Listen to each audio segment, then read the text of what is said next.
Rice. हमारा आखिरी question, question number 750। Question है हमारा, व्हेन द प्रोडक्शन इंक्रीजेस, जब प्रोडक्शन इंक्रीज करता है, the average fix cost will decrease in. जब प्रोडक्शन इंक्रीज करता है तो जो एवरेज फिक्स कॉस्ट होता है ना वो डिक्रीज करता है। कब डिक्रीज करता है? इन लॉन्ग पीरियड, इन शॉर्ट पीरियड, ऑलवेज डिक्रीजेस और नन ऑफ दीज। इस क्वेश्चन का सही आंसर है when the production increases, the average fixed cost will decrease in short period. Option B is the correct answer for the given question. Question number 751. Question है हमारा, as output increases, the average fixed cost, हमें बताना है जैसे जैसे output increase होता है average fix cost का क्या होता है। We have 4 options. पहला ऑप्शन डिमिनिश, दूसरा ऑप्शन इंक्रीजेस, तीसरा option first increase then fall और चौथा option first fall then increases. तो इस क्वेश्चन का सही आंसर है as output increases the average fix cost diminish. Option A is the correct answer for the given question.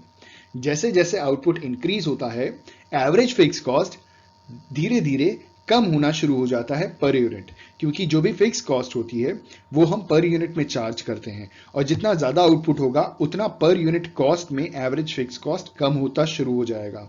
तो option A is the correct answer for the given question. As output increases the average fix cost diminish. हमारा दूसरा question, question number 752। Question है हमारा, the cost that is incurred at the beginning stage of production specially cost of building, inventory, material is known as. सवाल पूछा गया है शुरुआती समय, बिजनेस के स्टार्टिंग पॉइंट पे जो बिगनिंग स्टेजेस होता है वहां पे जो कॉस्ट इंकर्ड की जाती है, जैसे specially cost of building, inventory, materials, इसे क्या कहते हैं? We have 4 options. पहला ऑप्शन वेरिएबल कॉस्ट, दूसरा ऑप्शन डायरेक्ट कॉस्ट, तीसरा ऑप्शन एडिशनल फिक्स कॉस्ट और चौथा ऑप्शन फिक्स कॉस्ट। इस क्वेश्चन का सही आंसर होगा option D, fix cost. The cost that is incurred at the beginning stage of the production, especially the cost of building, inventory, materials is known as fixed cost. Production के शुरू होने से पहले जो खर्चे होते हैं वो फिक्स कॉस्ट कहलाते हैं। जैसे इन्होंने कहा स्पेशली कॉस्ट ऑफ बिल्डिंग्स, क्योंकि इन्होंने बिल्डिंग डाल दिया तो बिल्डिंग से हम पकड़ सकते हैं कि it's a fix cost. Option D is the correct answer. हमारा अगला क्वेश्चन, क्वेश्चन नंबर 753। क्वेश्चन है हमारा, odd one out of the following. 4 options दिए हैं और कहा जा रहा है कि इन चारों में से ऑड वन आउट आपको पता लगाना है। पहला ऑप्शन है the average fix cost curve, दूसरा ऑप्शन है the average variable cost curve, तीसरा ऑप्शन है द मार्जिनल कॉस्ट कर्व और चौथा ऑप्शन है एवरेज कॉस्ट कर्व। तो इसमें से हमें यह पता लगाना है कि इनमें से कौन सा ऑड वन आउट है। इस क्वेश्चन का सही आंसर है option A, the average fix cost curve. कैसे, हम आपको बताते हैं। देखिए, जो एवीसी कर्व है, एमसी कर्व है और एसी कर्व है, ये तीनों कर्व यू शेप्ड होते हैं और एवरेज फिक्स कॉस्ट कर्व जो होता है वो डाउनवर्ड स्लोपिंग होता है, वो यू शेप्ड कर्व नहीं होता।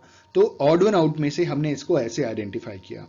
Average variable cost curve U shape curve होता है, marginal cost curve U shape curve होता है, average cost curve U shape curve होता है, लेकिन average fix cost curve U shaped नहीं होता, डाउनवर्ड स्लोपिंग होता है। तो इस हिसाब से option A is the correct answer for the given question. हमारा अगला क्वेश्चन, क्वेश्चन नंबर 754। क्वेश्चन है हमारा, इम्प्लिसिट कॉस्ट में be considered as. Implicit cost को और क्या कंसिडर करते हैं? We have 4 options. पहला ऑप्शन सोशल कॉस्ट, दूसरा ऑप्शन नोशनल कॉस्ट, तीसरा ऑप्शन प्राइवेट कॉस्ट और चौथा ऑप्शन वेरिएबल कॉस्ट। इस क्वेश्चन का सही आंसर है इम्प्लिसिट कॉस्ट में be considered as notional cost. Option B is the correct answer for the given question. हमारा अगला क्वेश्चन, क्वेश्चन नंबर 755। क्वेश्चन है हमारा, प्राइम कॉस्ट कैन बी।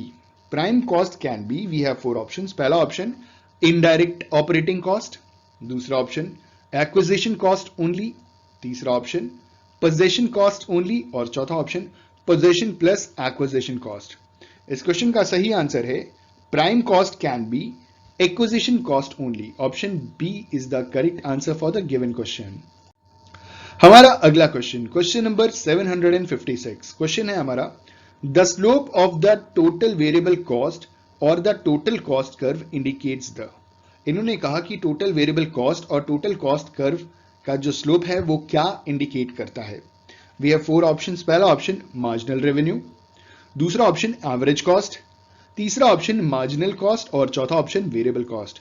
इस क्वेश्चन का सही आंसर है द स्लोप ऑफ टीवीसी और total cost curve indicates option C marginal cost. Marginal cost दर्शाता है। हमारा अगला क्वेश्चन, क्वेश्चन नंबर 757, क्वेश्चन है हमारा, the average variable cost is the difference of. जो एवरेज वेरिएबल कॉस्ट है वो इनमें से किसका डिफरेंस है। We have 4 options. पहला option average variable cost and total cost, दूसरा option average fix cost and marginal cost, तीसरा option average total cost and average fix cost और चौथा option average fix cost and average variable cost. इस question का सही answer है option C average total cost and average fix cost. Average variable cost is the difference of average total cost and average fix cost. Option C is the correct answer for the given question. हमारा अगला question, question number 758, question है हमारा, marginal cost is. Marginal cost क्या है उसकी शायद definition एक हिसाब से मीनिंग पूछी गई है। We have 4 options. पहला option the additional cost of producing an extra unit of output, दूसरा option the additional unit of production, तीसरा option the additional unit of output और चौथा ऑप्शन नन ऑफ दीज। इस question का सही answer है marginal cost is the additional cost of producing an extra unit of output. Option A is the correct answer for the given question. हमारा अगला question, question number 759, question है हमारा, firms variable cost purely depends upon. Firm का जो variable cost है वो purely इनमें से किस चीज के ऊपर पूरी तरीके से डिपेंडेंट है। पहला ऑप्शन फर्म्स इनपुट, दूसरा ऑप्शन फर्म्स रॉ मटेरियल, तीसरा ऑप्शन फर्म्स आउटपुट और चौथा ऑप्शन फर्म्स इन्वेस्टमेंट। तो इस क्वेश्चन का सही आंसर है firm's variable cost purely depends upon firm's output. Option C is the correct answer for the given question. देखिए, जो वेरिएबल कॉस्ट होती है वो आउटपुट के ऊपर डिपेंड करती है कि आपका आउटपुट का साइज क्या होगा, आप कितना प्रोडक्शन करना चाहते हैं। जितना ज्यादा आउटपुट होगा उतना ज्यादा आपका वेरिएबल कॉस्ट होगा। तो option C firm's output is the correct answer for the given question. हमारा अगला क्वेश्चन, क्वेश्चन नंबर 760, क्वेश्चन है हमारा, paying the labourers is. Labour को पे करना किस तरीके का कॉस्ट होता है। We have 4 options. पहला ऑप्शन फिक्स कॉस्ट, दूसरा ऑप्शन इनडायरेक्ट कॉस्ट, तीसरा ऑप्शन वेरिएबल कॉस्ट और चौथा ऑप्शन डायरेक्ट कॉस्ट। इस क्वेश्चन का सही आंसर है paying the labourers is a variable cost. Option C is the correct answer for the given question. हमारा अगला क्वेश्चन, क्वेश्चन नंबर 761, क्वेश्चन है हमारा, a concept which has importance in the equilibrium analysis and thus in economic analysis is. सवाल पूछा गया है कि उस कॉन्सेप्ट का नाम बताइए जिसका बहुत ज्यादा इंपॉर्टेंस है इक्विलिब्रियम एनालिसिस के लिए और साथ ही साथ इकोनॉमिक एनालिसिस के लिए। We have 4 options. पहला ऑप्शन एपीसी, दूसरा ऑप्शन टीएफसी, तीसरा ऑप्शन अपॉर्चुनिटी कॉस्ट और चौथा ऑप्शन मार्जिनल कॉस्ट। तो इस क्वेश्चन का सही आंसर है ऑप्शन डी मार्जिनल कॉस्ट। तो मार्जिनल कॉस्ट वो कॉन्सेप्ट है जिसका इक्विलिब्रियम एनालिसिस के साथ साथ इकोनॉमिक एनालिसिस में बहुत ही ज्यादा इंपॉर्टेंस है। Option D marginal cost is the correct answer for the given question. हमारा अगला क्वेश्चन, क्वेश्चन नंबर 762, क्वेश्चन है हमारा, the average profit can be obtain while taking the distinction between. कहा जा रहा है कि अगर दो चीजों का डिफरेंस अगर हम निकालें, जो नीचे 4 ऑप्शंस दिए हुए हैं, इन दोनों का जब हम डिफरेंस निकालेंगे तो हमें मिलेगा एवरेज प्रॉफिट। आपको बताना है ये दो कौन सी चीजें हैं। पहला option average cost minus average revenue, दूसरा एवरेज रेवेन्यू और टोटल रेवेन्यू, तीसरा एवरेज कॉस्ट और टोटल रेवेन्यू और चौथा टोटल कॉस्ट और टोटल रेवेन्यू। तो इस क्वेश्चन का सही आंसर है option A average cost and average revenue. इन दोनों का जब हम डिस्टिंक्शन करेंगे तो हमें एवरेज प्रॉफिट मिलेगा। Option A is the correct answer for the given question. हमारा अगला क्वेश्चन, क्वेश्चन नंबर 763, क्वेश्चन है हमारा, which of the following cost is closely related to marginal cost.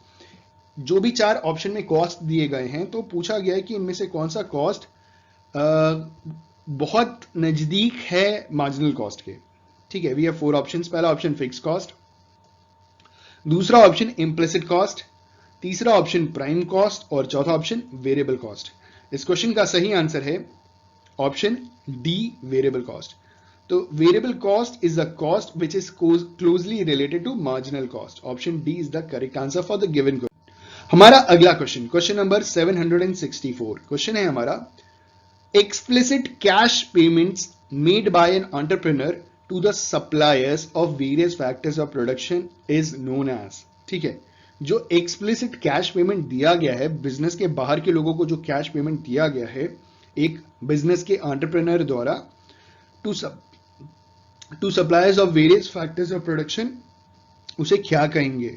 We have 4 options. पहला option direct cost, दूसरा option indirect cost, तीसरा option accounting cost और चौथा option economic cost. इस क्वेश्चन का सही आंसर है ऑप्शन सी, अकाउंटिंग कॉस्ट। जो बाहर के लोगों को पेमेंट करता है एक एंटरप्रेन्योर, जो एक्सप्लिसिट कैश पेमेंट्स होते हैं वो अकाउंटिंग कॉस्ट होते हैं। ठीक है, इन्होंने जो सप्लायर को पेमेंट किया है for various factors of production वो कहलाता है accounting cost. Option C is the correct answer for the given question.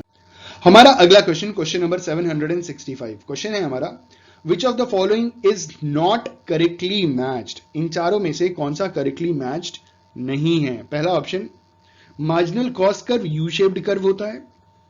दूसरा option, average fix cost curve जो होता है वो रेक्टेंगुलर हाइपरबोला होता है। तीसरा, टोटल कॉस्ट कर्व जो होता है वो जे शेप्ड होता है। और चौथा कह रहे हैं कि average variable cost U shaped curve होता है। इस क्वेश्चन का सही आंसर है ऑप्शन सी। इन्होंने कहा है कि टोटल कॉस्ट कर्व जो होता है वो जे शेप्ड का होता है, जो कि जे शेप्ड का नहीं होता total cost curve. Option C is the correct answer for the given question. हमारा अगला क्वेश्चन, क्वेश्चन नंबर 766। क्वेश्चन है हमारा, implicit cost are the same as. Implicit cost इन चारों ऑप्शंस में से किसके मतलब एकदम किसके सेम है? ठीक है, एकदम किससे मिलता जुलता है? We have 4 options. पहला ऑप्शन नॉर्मल प्रॉफिट, दूसरा option normal profit and resources owned by the firm, तीसरा option normal profit and the resources supplied by the firm और चौथा option normal profit and government externalities. इस question का सही answer है implicit cost are the same as normal profit. Option A is the correct answer for the given question. हमारा अगला question, question number 767। Question है हमारा, as output increases it diminishes the. सवाल पूछा जा रहा है कि जैसे जैसे आउटपुट इंक्रीज होता है तो क्या डिमिनिश हो जाता है इनमें से? पहला ऑप्शन एवरेज वेरिएबल कॉस्ट, दूसरा ऑप्शन एवरेज टोटल कॉस्ट, तीसरा ऑप्शन एवरेज फिक्स कॉस्ट और चौथा ऑप्शन टोटल कॉस्ट। इस क्वेश्चन का सही आंसर है as output increases it diminishes the average fixed cost. Option C is the correct answer for the given question. हमारा अगला question, question number 768। Question है हमारा, marginal cost is always less than the price in. जो marginal cost है वो हमेशा price से कम होगा इनमें से किस में, कौन से मार्केट स्ट्रक्चर में? ठीक है, वी हैव 4 ऑप्शंस। पहला ऑप्शन है मोनोपोली एंड परफेक्ट कंपटीशन, दूसरा option monopoly and imperfect competition, तीसरा ऑप्शन मोनोपोली एंड ओलिगोपोली और चौथा ऑप्शन मोनोपोली ओनली। इस क्वेश्चन का सही आंसर है marginal cost is always less than the price in. Option A, monopoly and perfect competition. Perfect competition और monopoly में marginal cost हमेशा प्राइस से कम होता है। हमारा अगला क्वेश्चन, क्वेश्चन नंबर 769। क्वेश्चन है हमारा, short run cost of a firm is. जो शॉर्ट रन कॉस्ट एक फर्म का होता है वो क्या होता है? पहला ऑप्शन ऑन बिल्डिंग ओनली, दूसरा option on raw materials only, तीसरा ऑप्शन वेरिएबल कॉस्ट और चौथा ऑप्शन फिक्स कॉस्ट। इस क्वेश्चन का सही आंसर है short run cost of a firm is a variable cost. Option C is the correct answer for the given question. हमारा अगला question, question number 770। Question है हमारा, it is identical in shape to VC curve but higher it is. इन्होंने कहा कि इनमें से कौन सा कर्व वीसी कर्व के आइडेंटिकल है लेकिन वीसी कर्व से हाई लेवल पे जाता है, मतलब वीसी के लेवल से थोड़ा ऊपर जाता है, वेरिएबल कॉस्ट कर्व के ऊपर चला जाता है। We have 4 options. पहला ऑप्शन मार्जिनल कॉस्ट कर्व, दूसरा option marginal fix cost curve, तीसरा ऑप्शन टोटल कॉस्ट और चौथा ऑप्शन टोटल एवरेज कॉस्ट। इस क्वेश्चन का सही आंसर है ऑप्शन ए मार्जिनल कॉस्ट। तो जो मार्जिनल कॉस्ट का जो कर्व बनेगा वो वेरिएबल कॉस्ट कर्व के ऊपर चला जाएगा, ठीक है, मतलब उससे ज्यादा हाइट पकड़ लेगा, उससे ज्यादा हाइट में जाता है।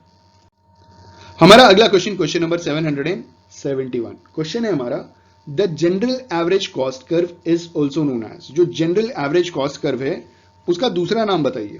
पहला option total unit cost curve, दूसरा option average total unit cost curve, तीसरा option average marginal unit cost curve और चौथा option total marginal unit cost curve. तो इस क्वेश्चन का सही आंसर है the general average cost curve is also known as average total unit cost curve. Option B is the correct answer for the given question. हमारा अगला question number 772 question है हमारा, the sum of total fixed cost and total variable cost is equal to। अगर हम total fix cost और total variable cost को जब total कर देंगे, मतलब ऐड कर देंगे, इन दोनों का सम कर देंगे, तो it is equal to what? It is equal to, we have four options. पहला ऑप्शन टोटल मार्जिनल कॉस्ट, दूसरा ऑप्शन टोटल वेरिएबल कॉस्ट, तीसरा ऑप्शन टोटल कॉस्ट और चौथा option total cost in the short run. इस question का सही answer है the sum of total fix cost and total variable cost is equal to total cost. Option C is the correct answer for the given question. हमारा अगला question number 773 question है हमारा, a firm will not operate unless the average revenue is at the least equal to average variable cost only in। ठीक है, इन्होंने पूछा है कि एक फर्म विल नॉट ऑपरेट, एक फर्म तब तक काम नहीं करेगा जब तक average revenue is at least equal to average variable cost. तो इनमें से कौन सी मार्केट कंडीशन में ये चीज इंप्लीमेंट होता है? They have four options. पहला ऑप्शन लॉन्ग रन, दूसरा ऑप्शन मार्केट पीरियड, तीसरा ऑप्शन शॉर्ट रन और चौथा ऑप्शन परफेक्ट कॉम्पिटिशन। तो इस क्वेश्चन का सही आंसर है a firm will not operate unless the average revenue is at least equal to average variable cost only in short run. Option C is the correct answer for the given question. हमारा अगला question number 774 question है हमारा, when production increases the average fixed cost decreases। ठीक है, जब production increase करेगा तो average fix cost decrease करेगा। कब करेगा ऐसा? We have four options. पहला ऑप्शन इन शॉर्ट पीरियड, दूसरा ऑप्शन इन लॉन्ग पीरियड, तीसरा ऑप्शन ऑलवेज और चौथा ऑप्शन नेवर। तो इस क्वेश्चन का सही आंसर है when production increases the average fixed cost decreases always. Option C is the correct answer for the given question. हमारा आखिरी क्वेश्चन नंबर 775 क्वेश्चन है हमारा, a firm which is experiencing falling average revenue is. Firm के बारे में पूछा जा रहा है कि एक ऐसा फर्म जो एक्सपीरियंस कर रहा है फॉलिंग ऑफ एवरेज रेवेन्यू, जो उसका एवरेज रेवेन्यू है ना वो फॉल करता चला जा रहा है, तो इस फर्म को हम क्या कहेंगे? We have four options. पहला ऑप्शन एवरेज फर्म, दूसरा ऑप्शन एवरेज इंडस्ट्री, तीसरा ऑप्शन मार्जिनल फर्म और चौथा ऑप्शन मार्जिनल इंडस्ट्री। ठीक है, तो इस क्वेश्चन का सही आंसर है a firm which is experiencing falling average revenue is option B average industry. उसे हम एवरेज इंडस्ट्री कंसिडर करेंगे। Option B is the correct answer for the given question. I just hope and believe कि आपको ये 25 question बहुत beneficial लगे होंगे, बहुत कुछ सीखने को मिला होगा। अगर वीडियो पसंद आए तो लाइक शेयर कमेंट करना ना भूलें। Thank you so much, have a good day, all the best for your examinations.